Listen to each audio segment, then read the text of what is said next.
오늘은 2023년 마지막 주일이며 또 마지막 날입니다. 이제 다 같이 자리에서 일어나셔서 2023년 송년 주일 예배를 하나님 앞에 함께 드리겠습니다.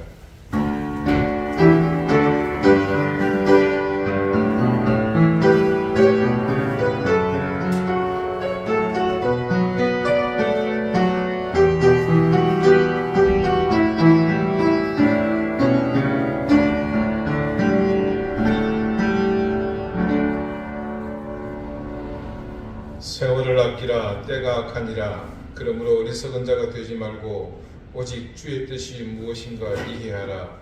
술 취하지 말라. 이는 방탕한 것이니 오직 성령으로 충만함을 받으라. 아멘. 역사의 주관자이신 하나님, 이제 우리가 허락하신 2023년을 모두 살았습니다. 올 한 해 누구보다도 하나님의 사랑을 많이 누린 우리가 그 은혜를 감사하며 이제 마지막 주일 예배를 드립니다. 세월은 우리의 의지와 상관없이 이 자리에까지 우리를 밀어붙였고, 우리가 미루고 나태했던 모든 것들은 또 무의미하게 우리 곁에서 떠나버렸습니다. 세상의 모든 것이 유한한데 그 유한함 속에서 무한하신 하나님을 담으려 애쓰던 우리의 모든 삶은 더덥고 허무했습니다.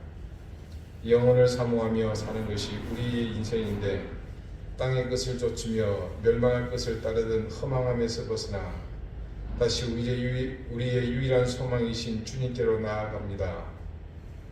이 한 해를 그렇게 인도하셨듯이 주님을 따르며 그 소명으로 사는 것이 복되고 은혜로움을 잊지 않게 해주십시오. 이 땅에 소망으로 오신 거룩한 그 이름 예수 그리스도의 이름으로 기원하옵나이다. 아멘. 6장 함께 찬송합니다.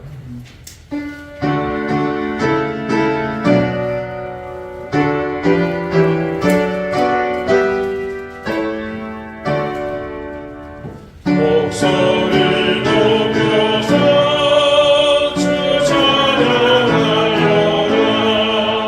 영광과 권세와 존귀한 이름을 온누리 다스리시는 나머지 함께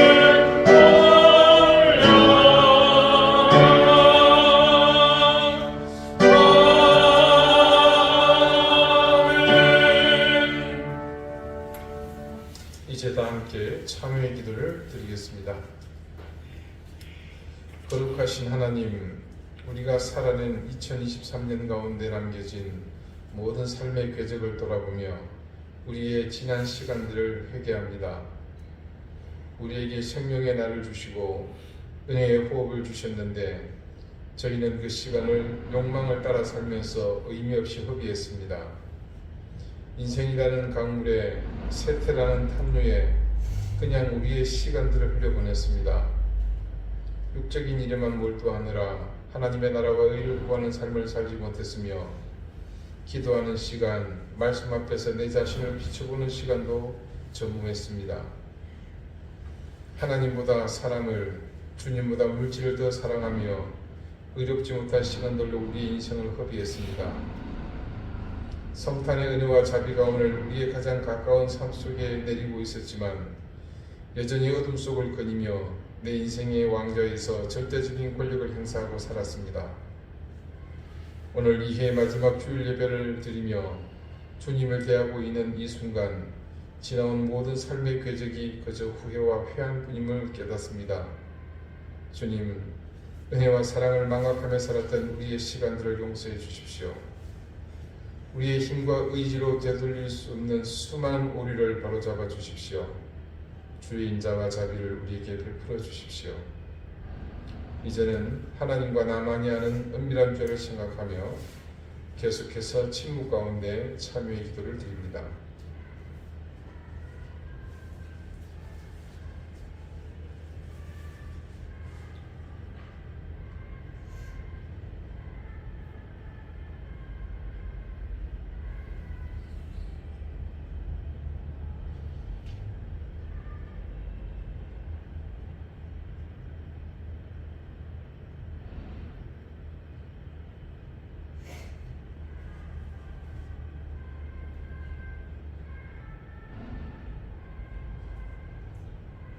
하나님께서는 자신의 부끄러운 죄를 솔직하게 고백하는 사람들에게 말씀하십니다.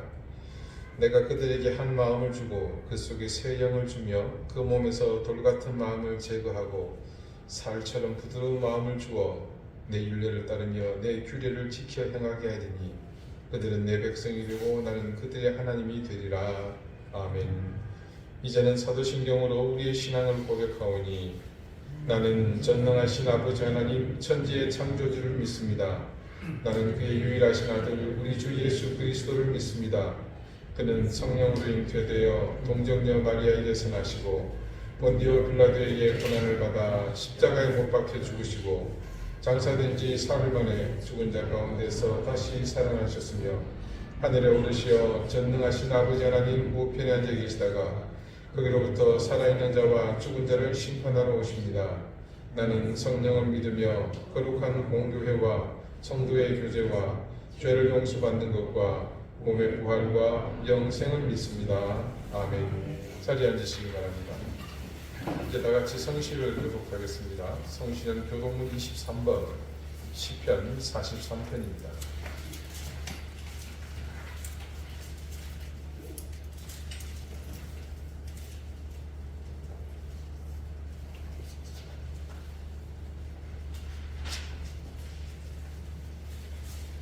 하나님이여 나를 판단하시되 경건하지 아니한 나라에 대하여 내 송사를 변호하시며 감사하고 미안한 자에게서 나를 도우소서. 주는 나의 힘이 되신 하나님이시거늘 어찌하여 나를 버리셨나이까. 내가 어찌하여 온주의 억압으로 말미암아 슬프게 당하나이까. 주의 빛과 주의 진리를 보내시어 나를 인도하시고 주의 거룩한 성과 주께서 주신 문제를 믿게 하소서. 그런즉 내가 하나님의 제단에 나아가 나의 큰 기쁨의 하나님께 이르리이다. 하나님이여 나의 하나님이여 내가 진심으로 주를 찬양합니다. 내 영혼아 네가 어찌하여 낙심하며 어찌하여 내 속에서 불안해하는가. 너는 하나님께 소망을 두라. 그가 나타나 도우심으로 말미암아 내 하나님을 여전히 찬송하리로다. 아멘. 기도드리겠습니다. 하나님, 2023년 마지막 주일 예배를 하나님 앞에 드립니다. 이 한 해 수많은 고난과 위협 속에서도 굳건히 자신의 자리를 지키며 묵묵히 믿음으로 함께 걸어온 우리 이른 교회 성도들에게 큰 은혜와 복을 주십시오. 올해는 그렇게 지나가지만 새해에는 더욱 큰 소망으로 지금의 자리를 박차고 일어나 더 높이 비상할 것을 저희는 믿습니다. 어지러운 세상을 하나님 불쌍히 여기시고 오늘 이 한 해를 보내며 머리 숙인 이 땅의 모든 교회가 이 시간을 기억하며 예비하는 모든 자리에 역사하셔서 어느 때보다도 힘든 시기를 보내는 하나님 백성들의 지친 어깨를 어루만지시고 그 눈에 흐르는 눈물을 닦아 주십시오. 이스라엘이 애굽을 떠나 광야에서 하나님의 때를 기다리며 가나안을 향해 고난 중에도 나갔던 것처럼 지금 우리의 형편이 광야의 삶과 같을지라도 언젠가 오래지 않아 요단을 건너 가나안에 입성한 이스라엘과 같이 당당히 승리하며 하나님의 살아계심을 증거하리라 믿습니다. 그때를 기대하며 오늘 우리에게 주어진 이 형편에 감사하고 기쁨으로 나가게 해주십시오. 세상에 사라질 많은 가치를 공중에 높이 떠서 모두가 우리를 보는 그런 탐욕과 욕망의 멸관을 향해 달렸던 우리의 허망한 걸음을 돌이키며 고난이 기다리고 있으나 결국에는 하나님의 나라를 완성하셨던 주님의 가시의 일관을 사모하는 저희가 되기를 원합니다. 우리의 삶이 그 길을 가신 주님의 흔적을 따르는 인생이 되어 어둠에 맞서며 의를 이루는 삶이 되게 해주십시오. 주님, 2023년 한 해 동안 우리가 간구했던 모든 기도의 제목들을 위해 응답해 주시기를 구합니다. 피 흘리는 전쟁이 그치기를 위해서, 사악한 집단이 힘없는 백성을 억압하는 나라들을 위해서, 태국 신주용 선교사와 그 무력으로 억압받는 가운데 버려진 카린족의 아이들을 위해, 이란의 여성들, 누군가는 우리가 그랬던 것처럼 도와주지 않으면, 또 기억해주지 않으면 살 수 없는 그들을 위해 우리가 함께 간구한 그 기도에 하나님 응답해 주십시오. 언제일지 알 수 없으나 하나님의 가장 선한 때에 우리의 기도가 응답되는 것을 보며 기뻐 감격하며 감사하는 그날이 속히 오게 해주십시오. 추위가 밀려오며 더욱 가까이 있는 이웃들이 감당해야 할 실제적인 고통을 위해 기도합니다. 집을 떠나 사는 형제자매들, 생계가 어려운 이웃들, 혼자 계신 어른들과 집안에 갇혀있는 장애인들, 그리고 부모 없이 살고 있는 자녀들의 형편을 살펴주십시오. 그리고 저놈의 북한 땅에 지금 지옥과 다름없는 폭악과 기아와 빈곤 속에 흐르기는 동포들을 기억해 주십시오. 경기가 경색되며 도움의 손길이 인색해지지 않도록 인도해 주시며 그리스도의 사랑을 중심에서 지키고 전파하는 우리가 가장 먼저 나서는 도움의 손길이 되도록 인도해 주십시오. 한 해를 마무리하는 시점에 더욱 하나님의 은혜와 돌보심을 구하며 이 민족을 향한 긍휼의 손길을 의지합니다. 우리 교우들의 형편을 살펴주십시오. 질고의 고통을 벗게 해주시고 생업의 복을 주시며 자녀들을 살펴주십시오. 이 한 해를 잘 정리하며 복된 시간들로 새로운 해를 맞이할 수 있도록 인도해 주십시오. 감사드리며 예수 그리스도 이름으로 기도드립니다. 아멘.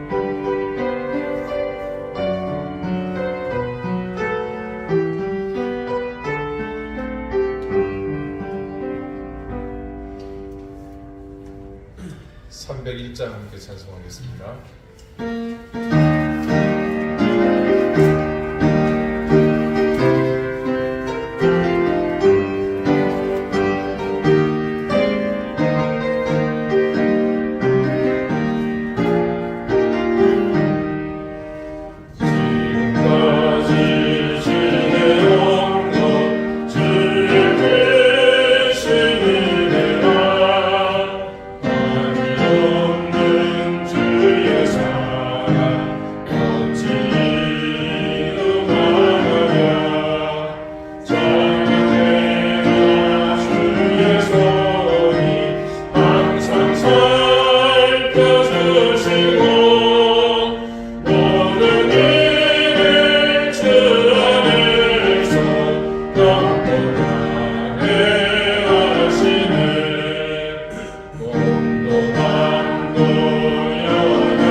오늘 하나님께서 우리에게 주시는 말씀은 에베소서 2장 19절에서 22절까지의 말씀입니다. 신약 311쪽입니다.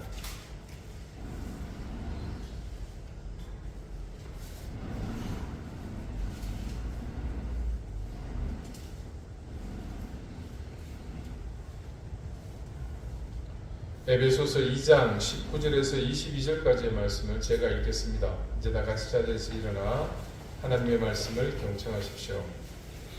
그러므로 이제부터 너희는 외인도 아니요 나그네도 아니요 오직 성도들과 동일한 시민이요 하나님의 권속이라. 너희는 사도들과 선지자들의 터 위에 세우심을 입은 자라. 그리스도 예수께서 친히 모퉁이 돌이 되셨느니라. 그의 안에서 건물마다 서로 연결하여 주 안에서 성전이 되어가고 너희도 성령 안에서 하나님이 거하실 처소가 되기 위하여 그리스도 예수 안에서 함께 지어져 가느니라. 아멘. 자리에 앉으시기 바랍니다. 하나님께서 이 말씀으로 우리에게 은혜 주시기를 원합니다. 이번 주일은 공식적으로 이 해의 마지막 주일이고 또 공교롭게도 마지막 날이기도 합니다. 그런데 실상 그보다 더 중요한 것은 오늘이 성탄 그 다음 주일이라는 것입니다. 교회를 살펴보면 성탄 이후 첫 주 이렇게 명명을 합니다. 세상은 우리가 아는 것처럼 이 성탄 전과 후로 나뉩니다. 흔히 우리가 역사를 구분하는 기점을 BC와 AD로 나눕니다. BC는 Before Christ의 앞자를 각각 따서 그러니까 그리스도 예수께서 오시기 전이라고 표기합니다. 그리고 AD는 라틴어 아노 도미니, 그래서 아노는 주님의, 도미니는 해입니다. 년 말이죠. 즉 주님의 해라는 뜻으로 예수님이 오신 이후에 시작된 역사를 지칭하는 말입니다. 주님이 오시기 전에는 그 시대가 율법으로 규정한 구원의 길에 온전히 참여하지 못하면 인간은 구원받을 길이 없었습니다. 그러나 이제는 모두가 예수 그리스도를 구주로 영접하면 그분의 대속으로 구원에 이르게 되는 그런 시대의 장이 열린 겁니다. 오늘 말씀에도 우리에게 생긴 변화에 대한 말씀이 증거되어 있습니다. 19절입니다. 다 같이 읽어보시겠습니까? 그러므로 이제부터 너희는 외인도 아니요 나그네도 아니요 오직 성도들과 동일한 시민이요 하나님의 권속이라. 이게 갑자기 이렇게 됐다라는 게 좀 의아하죠. 성탄이 있었기 때문에 그런 겁니다. 우리는 이방인이었습니다. 은혜의 구속이 미치지 못하는 권외에 있는 사람이었습니다. 그런데 우리가 신분이 변화되었습니다. 2주 전 17일 주일 말씀 혹시 기억하고 계실까요? 우리는 태생적으로 그런 좋은 혈통이 아니라 그냥 죄의 피를 물려받은 죄인일 뿐이었습니다. 거기다가 유대인들은 그나마 하나님의 택하신 백성이라는 그런 혈통이라도 있었지만 우리는 그냥 저 극동의 분단된 나라의 울진인과 충렬공파 28대 손 그것뿐입니다. 족보 나온 그 어렴풋이 기억이 되시죠? 그런 우리가 근본에 우리의 힘으로 세상의 제도나 권세나 돈으로도 바꿀 수 없는 그 태생적인 모든 한계가 송두리째 바뀌는 날이 일어났습니다. 우리는 그렇게 이방인이었다가 이제는 그리스도와 한 혈통이 되었습니다. 그리고 그와 더불어 약속의 언약을 받은 사람이 되었고 소망과 더불어 하나님을 얻었습니다. 이런 일이 언제부터 가능해졌습니까? 네, 그렇습니다. 성탄 후 예수께서 이 땅에 오신 이후에 비로소 가능해진 일입니다. 그래서 우리는 이제 외인도 아니요 나그네도 아니고 성도들과 동일한 시민, 어디 속한 시민이겠습니까? 맞습니다. 이전에 예수께서 오시기 전에 우리가 태생적으로 넘어설 수 없던, 그래서 주변에만 맴돌아야 했던, 그렇게 들어가고 싶고 속하고 싶고 그렇게 간절하게 바라던 하나님 나라의 시민입니다. 그러니 당연히 하나님의 권속 아니겠습니까? 하나님이 사람이 되셔서 오셨다는 것은 사실상 그분의 경지에서는 질서의 파괴입니다. 그것은 세상을 움직이는 절대적인 힘이 잠시 제자리를 벗어났다는 뜻이고, 그것은 또한 역사의 수레바퀴를 임의로 조종하셨다는 뜻이기도 합니다. 절대자이신 하나님께서 그분에게서 그와 같은 일이 일어났는데 어떻게 그분의 철저한 피조물이며 섭리의 대상인 인류의 역사가 요지부동할 수 있었겠습니까? 내막을 들여다보니 역시 그랬습니다. 인간의 역사가 근본에서부터 심각한 변화가 생겼습니다. 인간이 스스로 극복하지 못하는 한계를 하나님은 이 질서의 파괴를 통해 섭리의 역발상을 통해 만드신 겁니다. 그것이 성탄에 담겨있는 진짜 메시지이며 그것은 예수 그리스도의 대속을 깨닫고 영접하는 이들에게 값없이 주어진 놀라운 은혜이기도 합니다. 그래서 성탄은요, 인류 문명의 또 운명의 대전환이 일어난 가장 기념비적인 전무후무한 사건이라고 할 수 있습니다. 그런데 말입니다. 오늘 말씀을 보면 그렇게 우리 인류에게 일어난 그 일과 더불어 우리에게 더욱 뜻깊은 의미의 변화가 감지됩니다. 외인이 아니고 나그네도 아닌 시분이 되었습니다. 거룩한 무리, 즉 세상과 구분되는 운명을 지닌 그들과 동일한 하나님 나라의 시민이 되어서 하나님의 권속이 된 우리에게 말입니다. 자, 그 다음 구절의 처음 시작이 뭐라고 증거하고 있습니까? 20절 봅시다. 너희는 사도들과 선지자들의 터 위에 세우심을 입은 자라, 이렇게 말씀하고 있습니다. 상당히 은유적인 표현을 하고 있습니다만은 이 말씀의 의미를 생각해 보면 이것이 단지 한 사람 혹은 다른 사람 그 자체를 한정해서 규정하고 있지는 않다는 사실을 알 수 있습니다. 자, 그도 그럴 것이 20절 그 다음 나머지 부분이 그 사실을 뒷받침하고 있지 않습니까? 나머지 말씀을 보죠. 그리스도 예수께서 친히 모퉁이 돌이 되셨느니라. 자, 앞구절도 상당히 부담스러운 상황인데 거기에 대해서 예수께서 무슨 돌이 친히 되어 주신다는 말씀이죠.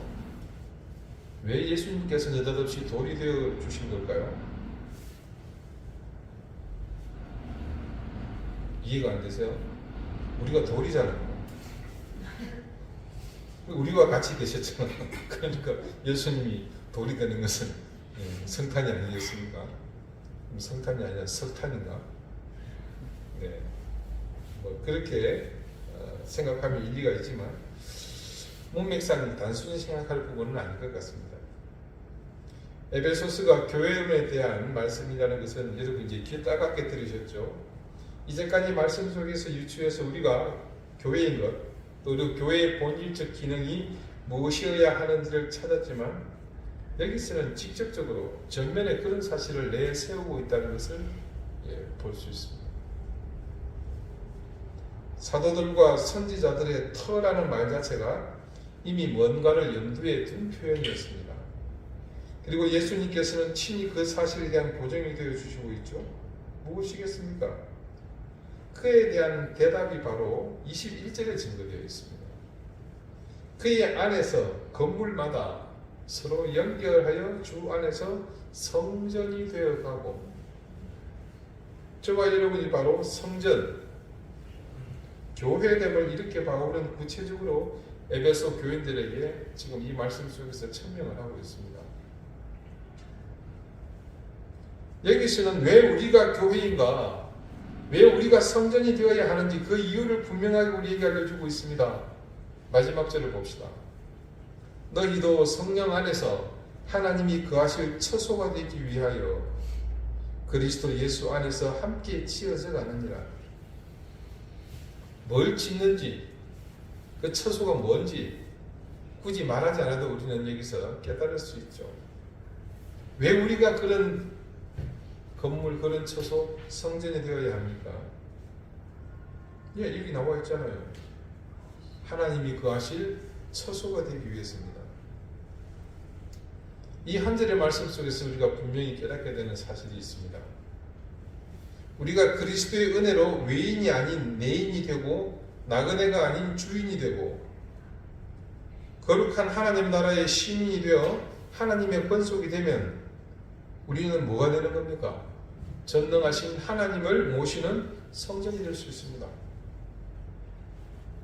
그런데 그 성전이 그냥 단지 신분의 변화가 일어나고 은혜를 덧입는 것만으로 끝나는 것이 아니라 말씀을 보니 성령 안에서 그리고 그리스도 예수와 함께 그 성령이 되어간다고 증거합니다. 자, 놀랍게도 우리 안에 성부, 성자, 성령 하나님이 모두 함께 그하는 역사가 나타나게 된다고 합니다. 오늘 말씀 20절에 우리가 주목해 봐야 할 한 구절이 있습니다. 그리스도께서 친히 모퉁이 돌이 되셨느니라. 그의 안에서 건물마다 서로 연결하여 주 안에서 성전이 되어도. 우리가 성전이 되는데 우리 주님께서 결정적인 역할을 하시는데 그것은 그분이 직접 모퉁이 돌이 되어 주신다는 그런 말씀입니다. 성경에서 모퉁이 돌이 몇 번 등장을 합니다. 근데 이 돌은 처음부터 모퉁이 돌이 된 게 아닙니다. 처음에는 쓸모없어서 사람들이 버린 돌로 등장합니다. 근데 버려진 이 돌의 인생에 석생에 역전이 일어납니다. 건축자들이 집을 지으려고 둘러보니까 마땅한 것이 보이지 않아요. 다른 쪽으로 눈을 돌려보니까 거기 버려진 돌 중에 정말로 모퉁이 돌로 쓰기에 적합한 돌이 있었습니다. 결국 사람들에게 버려진 그 돌이 집을 지을 때 가장 중요한 역할을 하는 모퉁이 돌이 되었다고 합니다. 일반적으로 모퉁이 돌이라고 하는 돌은 우리가 아는 주춧돌을 의미합니다. 그러니 버려진 돌로서는 최고로 출시한 셈이죠. 우리 주님께서 바로 이 모퉁이 돌이라는 사실을 말씀은 여러 곳에서 증언합니다. 자, 여러분 이걸 봅시다. 여기서 모퉁이가 어디죠? 여기죠, 그죠? 이 주춧돌이니까 저 위치란 말입니다. 이 두 방향이 서로 만나는 시점이죠.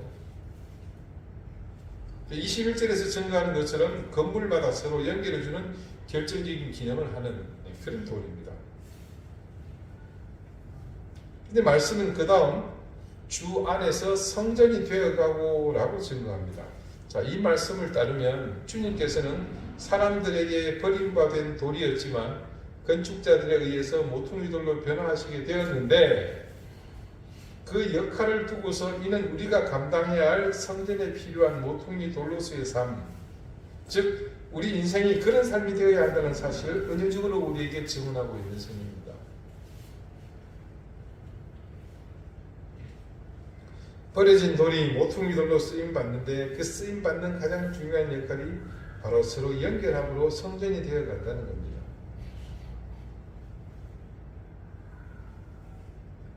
에베소서를 처음 시작하면서 우리가 그 동기에 대해서 말씀드리면서 우리가 교회다.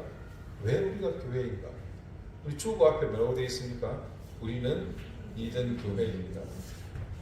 서울에 굉장히 유명하고 큰 교회 하나가 그 흉내내서 우리는 땡땡땡 땡땡땡 교회입니다. 그렇게 해가지고 그렇더라고요. 네, 그 교회 담임 목사님도 교인이 곧 교회라는 사실에 대해서 새로운 목회 방향을 설정하시고 있습니다. 굉장히 중요합니다. 이제 결론 부분에서 또 다시 언급을 하겠습니다만은, 자, 우리가 그 이유를 이 말씀을 통해서 찾아가고 있는데 오늘은 너무나도 분명하게 중요한 의미를 우리가 발견할 수 있게 되죠. 자, 우리는 돌이죠. 아닌 것처럼 쳐다보세요. 그것도 버려진 돌이었습니다. 아니 여기 들었잖아요. 어떤 사경이 아닌 목사님이 그러더라고요. 사람이 옥상에서 떨어지면 어디부터 떨어지는지 아십니까? 대답을 못해요. 머리부터요. 돌 들었잖아요. 예, 자꾸 돌이라 죄송합니다만 쓸모 있는 돌이 됩시다. 자, 그처럼 예수님도 유대인 사회에서 버려지는 사람이었습니다. 근데 그렇게 버려진 돌이 주춧돌이 되고 모퉁이 돌이 되었습니다. 먼저 버려짐을 당해보신 예수님께서는 누구보다도 버려진 인생에 대한 이해도가 높으셨죠. 모퉁이 돌이 가진 한 가지 기능이 더 있습니다. 예, 앞서서는 뭘 했습니까? 연결해주는 모퉁이로서의 역할. 근데 또 한 가지는 뭡니까? 기초가 된다는 거죠. 그래서 시원찮은 돌은 그 세워놓을 수가 없어요. 여러분 우리가 궁궐이나 오래된 한옥의 모퉁이에 가보시면 그런 둥그랗고 커다란 돌이 있는 것을 볼 수 있습니다. 여러분 기초가 된다는 것은 두 가지 의미가 있어요. 첫 번째는 모든 것의 토대, 즉 기반이 되는 겁니다. 토대가 되고 기반이 되는 일은 여러분이 듣기에는 굉장히 멋있어 보이는 말일지는 모르겠지만 그 자체로서는요, 이 토대와 기반이라는 것은 굉장히 힘들고 외로운 위치에 있는 것들입니다. 건물을 짓는 과정을 봐서도 그것은 쉽게 드러나죠. 기반, 토대 외에 나머지 다 과정을 한번 생각해 보십시오. 그냥 순서에 따라서 그때 상황에 맞게 진행하면 됩니다. 앞에 해놓은 거기에다가 필요한 것을 하면 되죠. 창호 작업을 해야 돼요. 그러면 처음에 어떻게 합니까? 창문이 들어갈 수 있는 이 크기를 미리 다 계산해서 다 만들어놨죠. 그럼 거기다 끼우기만 하면 돼요. 그리고 마무리하고 빠지면 된단 말입니다. 오사마리하고 다 빠지면 돼요. 그래서 앞과 뒤를 보면서 필요할 때 앞뒤의 상황에 따라서 적절한 시점에, 정해진 시점에 절차대로 하면 그만입니다. 그러나 기초를 다지는 것은 다릅니다. 기반을 놓거나 기초를 놓는 일은 사전 아무런 앞선 작업이 없습니다. 이전에 아무것도 앞서 행한 것이 없기에 모든 것이 생소하고 힘듭니다. 그것을 쉽게 표현하며 개척자의 모습이며 다른 의미로는 맨땅에 헤딩하는 겁니다. 예전에 TV 다큐에서 우리가 여러분 해외에 파병을 하는 경우가 많이 있습니다. 지금도 이제 아크 부대니 한빛 부대니 이렇게 파병을 합니다만은 파병할 때 주둔지를 개척을 해야 됩니다. 그러면 그것을 담당하는 부대가 먼저 가요. 어떨 것 같습니까? 아무것도 없는 나라에 전기도 없습니다. 식수도 어디서 구해야 될지 몰라요. 거기에 가서 그야말로 맨 땅을 파고 그 기반을 놓는 그 내용을 다큐로 하는데 이거는 전쟁과 다름없는 그런 철저한 작전이더라. 그래서 여러분 기초를 넣습니다. 기초공사합니다. 기반을 닦습니다. 여러분 이거 굉장히 심각하게 보셔야 돼요. 이해가 되시죠? 기초가 된다는 것까지는 두 번째는 책임입니다. 건물에서 가장 많은 하중을 받는 곳이 어디입니까? 기초죠. 나머지는요, 여기 중간은 뭡니까? 요것만 떠받치면 돼요. 그죠? 그냥 기초는 그 위에 쌓인 모든 것들의 무게를 다 감당해야 합니다.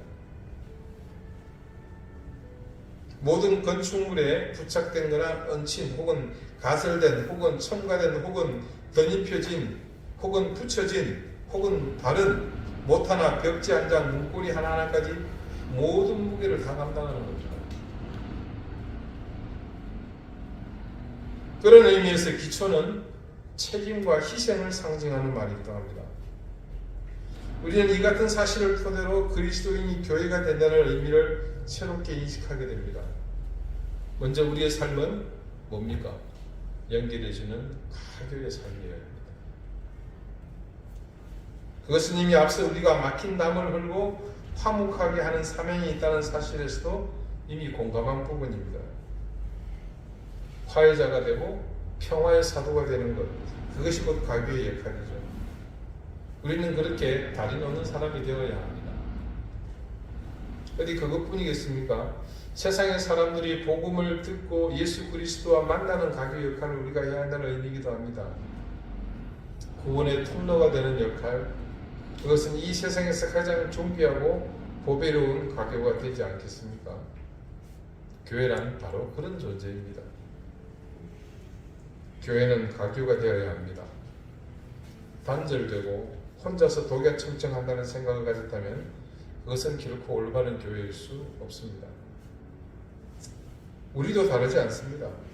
나는 거룩하니까, 다르니까, 너희들과 어울리지 않겠다는 생각은 잘못된 생각입니다. 한 집안에 큰 맏며느리가 들어왔습니다. 시집온 그 집안은 신앙도 없고 모두가 토속 신앙에 익숙한 집안인데 신앙을 가진 이 맏며느리가 들어왔으니 얼마나 사명이 막중하겠습니까? 남편은 당연하고 시부모들에게도 이 며느리는 쉬지 않고 전도하려고 했었습니다. 아버님, 어머님 예수 믿으셔야 합니다. 그래야 우리가 구원받고 천국에 갈 수 있습니다. 네, 아시겠죠? 저랑 꼭 손잡고 교회에 함께 가셔요. 며느리가 그렇게 애쓰지만 시부모는 꿈쩍도 하지 않습니다. 그러다가 동생들이 계속 결혼합니다. 오남매에 맞으니까 시동생이 계시고 시누이도 있습니다. 결혼하고 들어오는 새 식구는 오는 족족 이 맏며느리의 밥이 됩니다.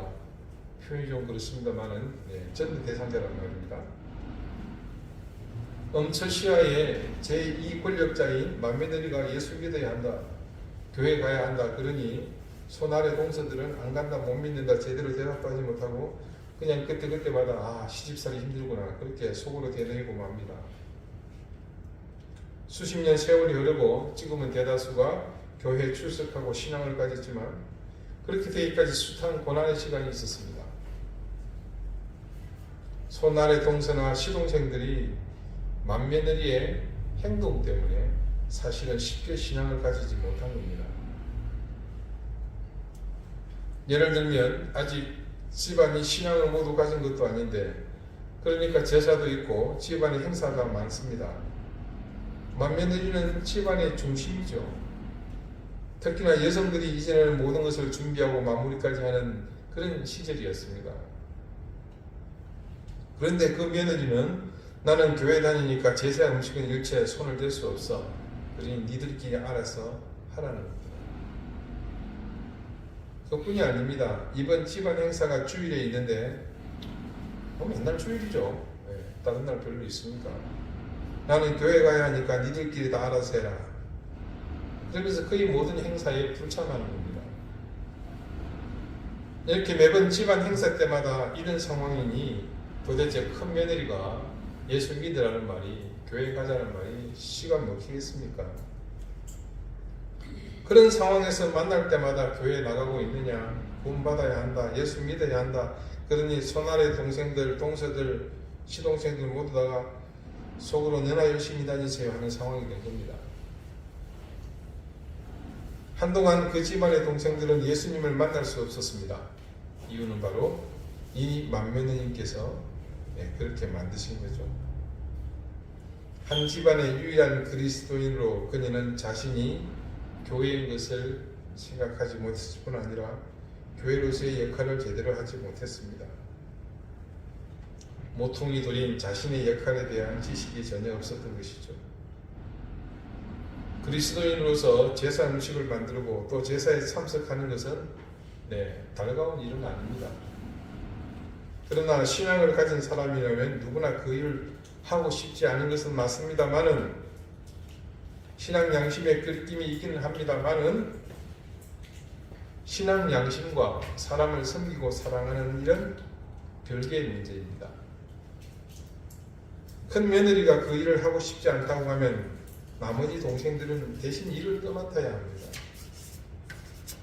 그렇게 믿지 않는 사람과 신앙인 사이에 가교 역할을 하면서 자연히 이어주는 그 일을 하지 못한 셈입니다. 가교 역할을 하지 못하게 된 사실은 그것만으로 끝나는 것이 아니었습니다. 결국에는 그 역할에서 빠지다 보니 맏며느리로서 그 집안에서 중심이 되고 기반이 되고 기초가 되는 역할까지 전국에는 하지 못하는 그런 형국이 되고 말았습니다. 자기 책임을 다하지 못한 거죠. 그러니 궁극적인 그 며느리의 목적인 가족 전도는 요원하게 되었습니다. 결과적으로 자신이 결국 전도의 걸림돌 역할을 하고 있었던 셈입니다. 오랜 시간이 지나고 대부분 가족이 예수를 영접했지만 쉽게 갈 수 있는 길을 어렵게 돌아간 셈입니다. 세월이 지난 어느 순간 그 며느리는 이 모든 사실을 깨닫게 되었습니다. 내가 이제껏 모퉁이 돌로서 자신의 역할을 하지 못한 사실을 알게 된 겁니다.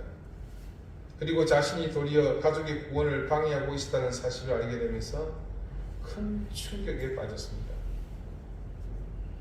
그리고 그녀는 깨달은 즉시 가족들에게 정말 진심 어린 사과를 했습니다.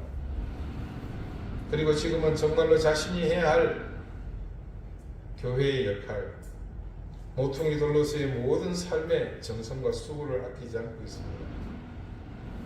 정말 최선을 다해 사랑하고 섬기면서 모두가 구원의 자녀로 사는 삶을 누리고 있습니다. 여러분, 세상에는요, 이런 사명을 인지하지 못하고 잘못된 신앙을 사는 그리스도인들이 넘쳐납니다. 혹시 여러분 판세라는 말 들어보신 적이 있으십니까? 네, 판사 새끼를 줄여서 하는 말입니다. 판결을 제 마음대로 상식 밖으로 벗어나게 하는 판사를 일컫는 신조어입니다. 국회의원이라는 말은 따로 설명하지 않아도 될 것 같습니다. 우리 봉희쌤 양해를 요구하겠습니다.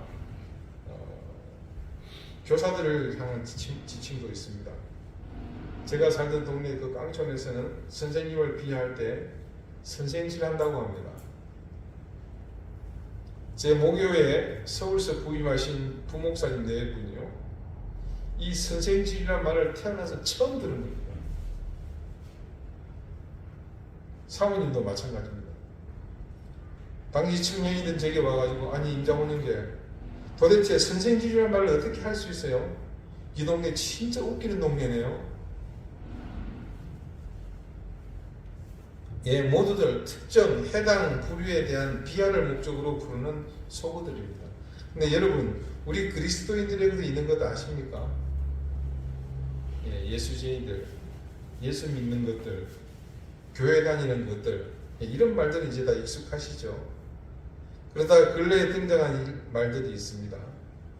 개독교, 줄여서 개독들이라고 합니다.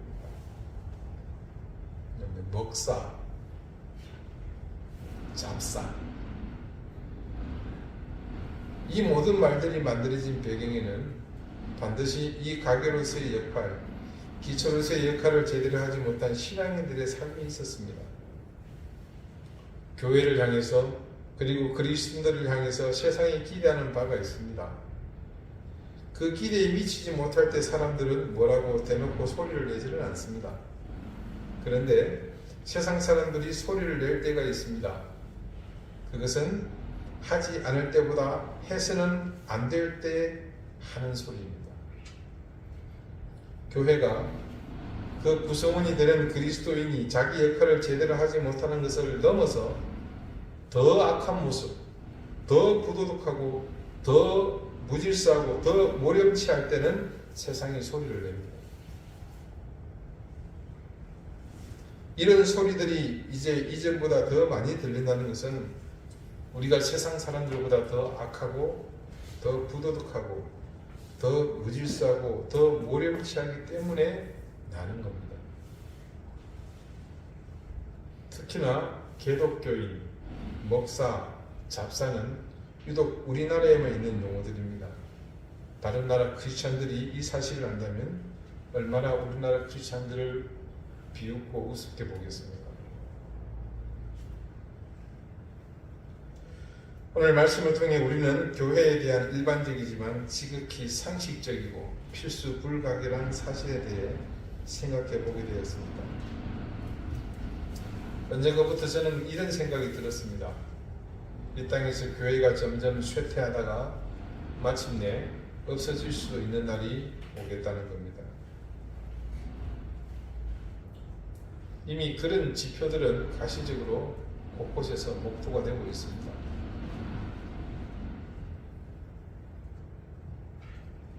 네, 2주 전에 제가 졸업한 장로신학대학교 신학대학원 92기 동기회에서 저희 교회를 찾았습니다. 내년은 저희가 졸업하고 25주년이 되기 때문에, 그러면 그때 모교를 방문하는 홈커밍데이를 엽니다. 그러면 신우하고 있는 교회의 목사들이 십시일반 돈을 걷어서 학교에 장학금과 더불어 발전기금을 헌금을 합니다. 저희도 참여를 했습니다. 저희가 입학할 때 입학 정원이 교육부에서 허가된 게 200명, 그리고 또 교단에서 승인을 받아서 함께 운영하고 있는 연구과정까지 통틀어서 그 대학원 과정에 450명이 입학을 했습니다. 그런데도 여러분 경쟁률이 높아요. 보통 4대1, 5대1 그렇습니다. 그래서 뭐 재수 3수는 기본이고요. 4수, 5수, 6수, 7수 근래 제주도에 제 대학 선배가 7수 만에 들어온 분도 계세요. 목사가 되기 위한 과정입니다. 물론 쉬운 과정도 있습니다만. 그래서 교계에서 장신대 신대원을 졸업하면 다들 우와 그렇게 쳐다봤습니다. 근데 지금 경쟁률이 1대1을 겨우 넘기고 있습니다. 지금은 원서 내고 그냥 줄 잘 서면 어지간하면 들어갈 수 있어요. 그 지표만 보더라도 단적으로 교회가 얼마만큼 쇠퇴해가는지를 우리가 알 수 있습니다. 아마 교계는 두려워서 통계를 내지 못할 겁니다.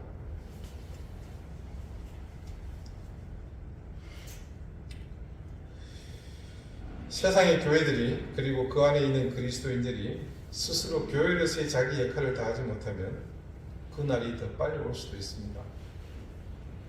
그러나 아무리 시대가 악하고 그래서 악한 영이 교회를 핍박하며 그리스도인들을 무너뜨리려고 할지 몰라도 신실한 그리스도인들이 이 땅에 스스로 자신이 교회됨을 천명하는 하나님의 자녀들이 교회로서의 자기 역할을 감당해낸다면 결코 교회가 무너진 일은 없을 것입니다.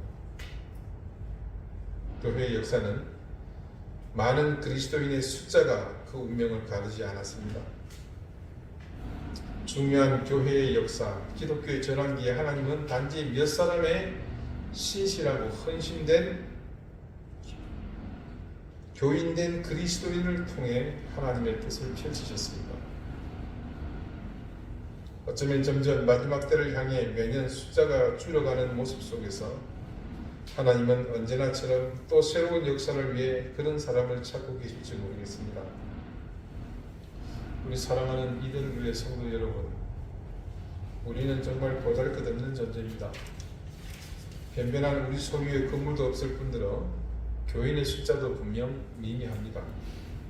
그러나 저는 그런 형편이 우리 한 사람 한 사람이 올바른 교회로서의 삶을 모두가 열심히 사는 한 결코 우리를 위축시키지 못할 것이라고 믿습니다.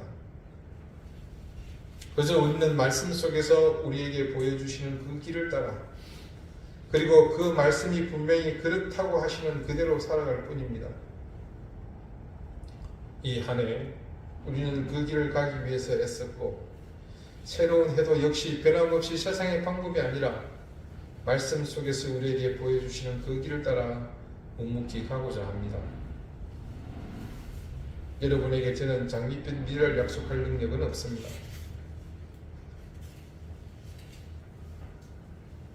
그러나 한 가지는 분명히 약속해 드릴 수 있습니다. 우리가 말씀이 보여주시는 그 길로 가는 한 결코 무너지지 않을 것이며 우리를 위협하는 어떤 세력이 있다고 하더라도 흔들림 없이 당당히 나갈 수 있을 것입니다. 하나님은 당신의 길을 가는 사람들의 편이십니다. 저는 하나님의 편에 서 계신 여러분이 2024년에 올해보다 더욱 성숙해지고 더 큰 은혜와 복을 누리게 될 것을 확신합니다. 2023년 여러분과 함께 하신 주님께 감사와 찬양을 드립니다. 그리고 이 한 해를 살아내신 여러분을 격려합니다. 그리고 다가오는 2024년 새해 아버지 하나님의 은혜와 복이 여러분에게 충만해지기를 기원합니다. 기도드리시겠습니다. 하나님, 2023년 우리가 실감한 교회의 위기가 본격화되는 해였습니다. 자기들만의 교회, 세상과는 단절된 채 나만 아는 그런 공동체는 설령 교회가 아니더라도 생명이 오래가지 못한다는 사실을 깨닫게 해주십시오. 교회의 성장이 목적이 아니라 우리가 정말 한 사람 한 사람이 성전이 되어 성부, 성자, 성령 하나님이 함께 거주하는 귀한 전이 된다는 그 사실에 우리의 삶과 목적의 방향을 삼게 해 주십시오. 우리가 성령 안에서 하나님이 거하실 처소가 되기 위하여 그리스도 예수 안에서 함께 지어져가는 존재라는 사실을 바르게 인식하며 말씀이 보여주는 길을 따라 그리고 말씀이 규정하고 있는 그대로 나아가는 우리 교회 그리고 우리 이든 교회의 성도들이 되게 해주십시오. 2023년 한결같은 은혜로 우리와 함께 하신 주님, 새로운 2024년에도 변함없는 아버지 하나님의 인도하심이 우리를 떠나지 않기를 간절히 구하며 예수 그리스도 이름으로 기도드립니다. 아멘. 210장 함께 찬송하겠습니다.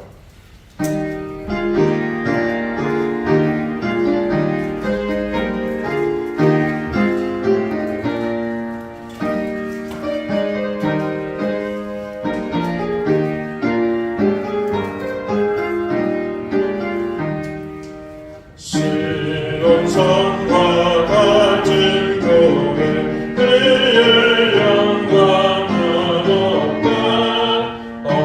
허락하신 말씀대로 주가 친히 세웠다.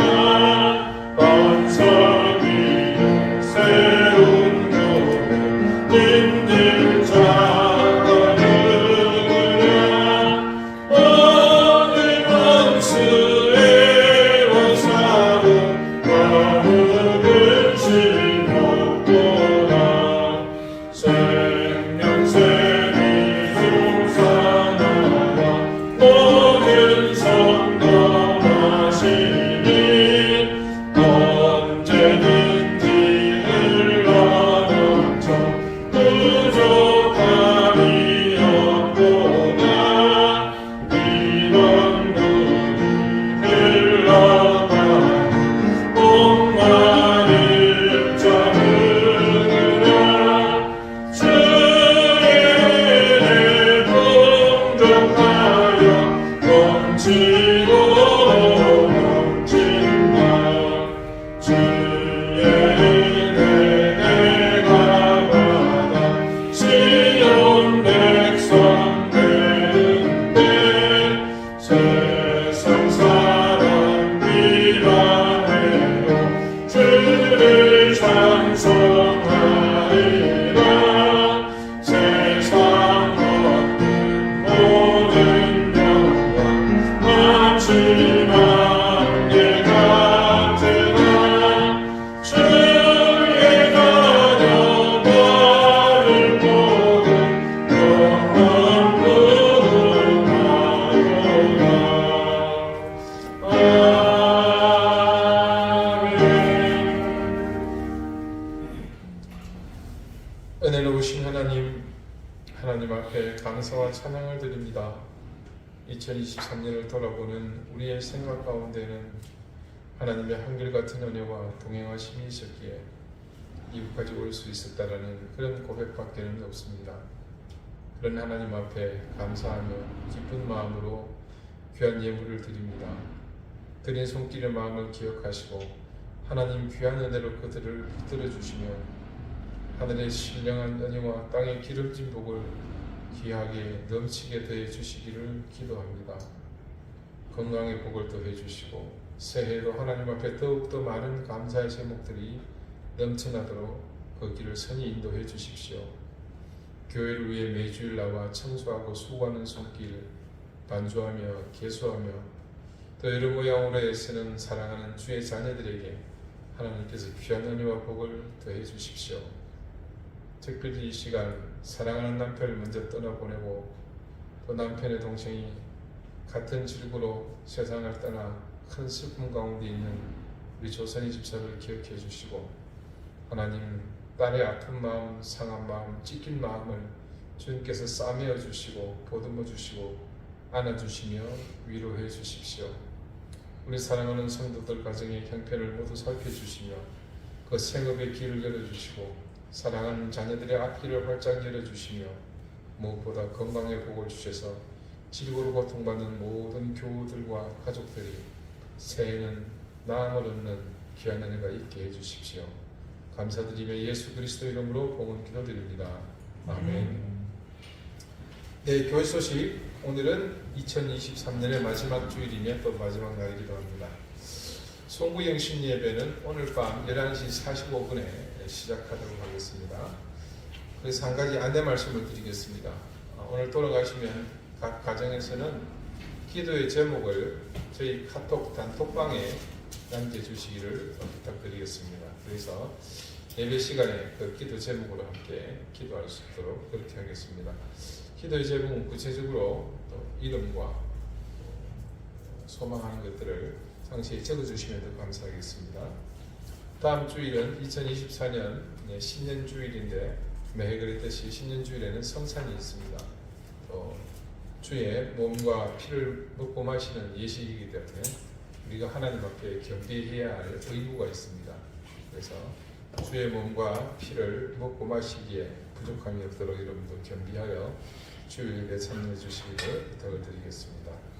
나머지 기도 제목들을 여러분 참고해 주시고요. 잠시 우리가 감사하는 시간을 갖겠습니다.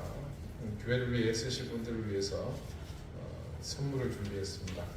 먼저 우리 최보정 집사님과 김진글 선생님 잠깐 인사하시겠어요? 네, 감사드리고요. 교회에서 선물을 하나 준비를 했습니다. 집사님 잠깐 앞으로 나오시겠어요?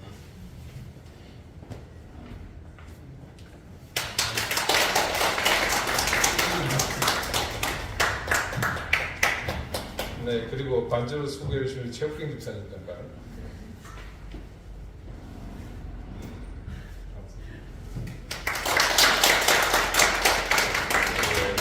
네, 는 아니지만 수고해 주신 분들을 위해서 교회가 잊고 있지 않다, 기억하고 있다는 의미를 드립니다. 노재 집사님 오늘 참석을 하지 않아서 다음 주에 전달하도록 그렇게 하겠습니다. 이제 다 같이 자리에서 일어나셔서 앞뒤 좌우에 계신 분들과 다정하게 인사를 하십시오. 감사합니다. 54장 함께 찬송합니다.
이제는 예수 그리스도의 은혜와 하나님의 사랑과 성령의 교통하심이 2023년 마지막 주일을 보내며 우리가 하나님의 교회됨을 기억하고 그 교회의 역할을 세상 가운데서 온전히 감당해내므로 위기의 교회가 쓰러지는 것이 아니라 우리와 같은 사람들로 채워지고 회복됨으로 더욱 부흥할 것을 소망하는 우리 사랑하는 이든 교회 모든 성도들과 저들의 가정과 생업과 주신 자녀들 위해 특별히 사랑하는 가족을 또 잃고 깊은 슬픔 가운데 있는 우리 조선희 집사님 가정 위에 이제로부터 영원토록 항상 함께 있을지어다. 아멘.